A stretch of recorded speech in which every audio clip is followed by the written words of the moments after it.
नमस्कार, आपका स्वागत है डीपीएल न्यूज में। मैं सिमरन कौर आपके साथ। बढ़ते हैं ताजा। मैडम आपका परिचय।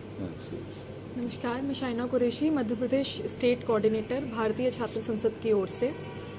जो कार्यक्रम होने जा रहा है पूना में, उसमें कितने बच्चे जाएंगे एमपी से? सर, लगभग एमपी से अभी 750 रजिस्ट्रेशन हमारे पास हो चुके हैं। इसके अलावा अभी 10 दिन बाकी हैं, तो हम और रजिस्ट्रेशन भी एक्सपेक्ट कर रहे हैं। लेकिन 10 से 12 हज़ार युवा पूरे देश से इसमें अपनी सहभागिता करते हैं। तो मध्य प्रदेश का क्या प्रेजेंटेशन रहेगा? सर, मध्य प्रदेश का प्रेजेंटेशन हमेशा ही इसमें बहुत अच्छा रहा है, क्योंकि 10वें संस्करण में हमने ये देखा था कि लड़कियों की संख्या थोड़ी सी कम थी, और 11वें संस्करण में हमने उस बात पे जोर भी दिया था कि लड़कियों के रजिस्ट्रेशन ज़्यादा हों, उस हिसाब से हम उनको अवेयर भी कर सकें। जैसे हमारे साथ सपोर्टिंग बॉडी में एनएसएस है, NYKS है, मिनिस्ट्री यूथ अफेयर्स की, ये दोनों बॉडीज़ ऐसे हैं जो युवाओं के क्षेत्र में ही काम करते हैं, और बहुत ही अच्छी टीम। मेरे को लगता है कि देश में NYKS और NSS के अलावा युवाओं की टीम और इतनी किसी के पास हो नहीं सकती। तो उनके थ्रू भी हम ये सारे रजिस्ट्रेशन कंडक्ट करवा रहे हैं। अभी भी हमारे साथ वो सपोर्टिंग बॉडी में हैं, तो उस माध्यम से हमें लगता है कि रजिस्ट्रेशन सभी और बढ़ेंगे। कौन कौन से बिंदु इसमें शामिल किए गए हैं? अपना परिचय दीजिएगा। शुरू जी। मैं doctor Surendra Shukla, deputy director Nehru युवा केंद्र संगठन भोपाल मध्य प्रदेश।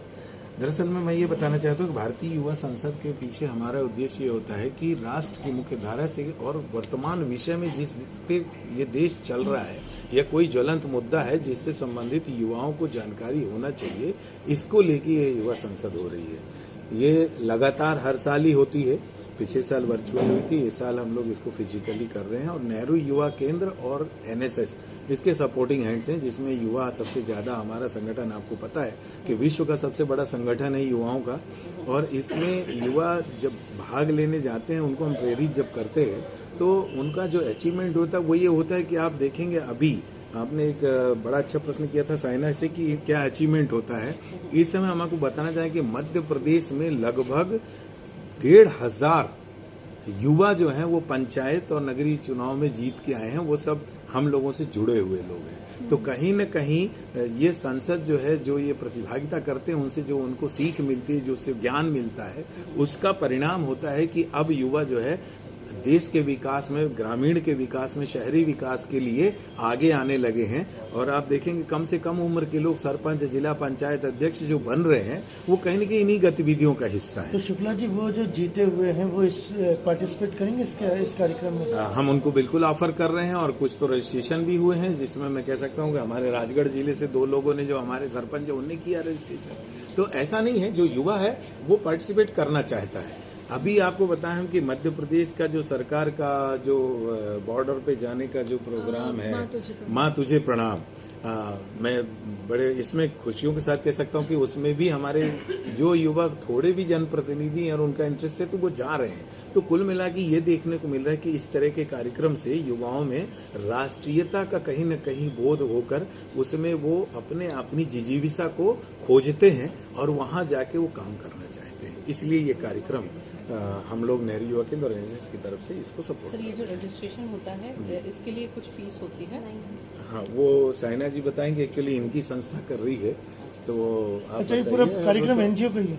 नहीं, NGO का नहीं है। सरकार, भारत सरकार का खेल युवा कल्याण मंत्रालय इसमें सपोर्ट करता है। महाराष्ट्र सरकार इसमें सपोर्ट करती है। यूनिवर्सिटी और MIT यूनिवर्सिटी है, महाराष्ट्र की उच्च शिक्षा विभाग के साथ भी होती है।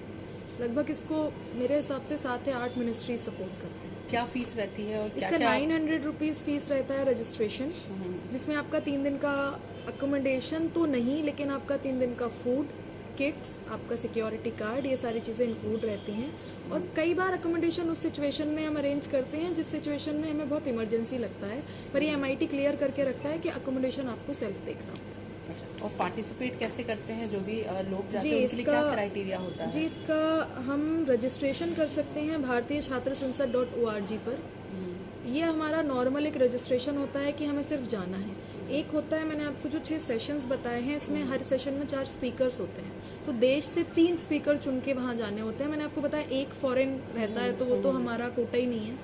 तो वो 3 के लिए आपको लगभग 3 स्क्रीनिंग क्लियर करनी होती है। तो वो 3 स्क्रीनिंग क्लियर करने के बाद अगर आप वहाँ सिलेक्ट होते हैं तो आपको वहाँ अपनी बात रखने का नेशनल लेवल पे मौका मिलता है। नहीं, जैसे युवाओं का आप रजिस्ट्रेशन करते हैं वो किस आधार पे होता है? उसका 15 से 29 वर्ष का कोई भी यूथ उसमें रजिस्ट्रेशन अपना रख सकता है।